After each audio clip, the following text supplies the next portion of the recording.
sulit gitu.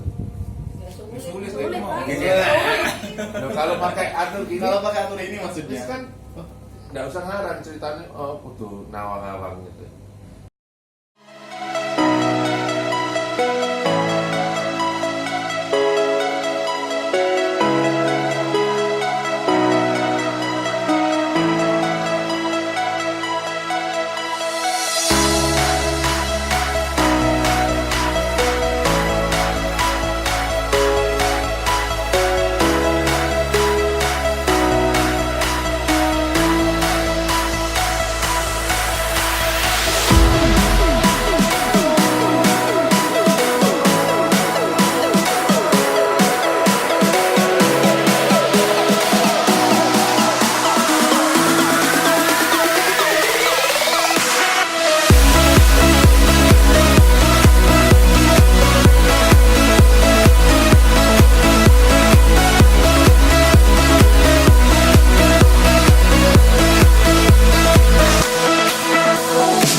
belajar tentang lagi berpikir di mana kita menyusun dari suatu masalah berasal dari sebab dan akibat tersebut sehingga dapat memunculkan di mana akar permasalahan dan di mana solusinya. Terima kasih.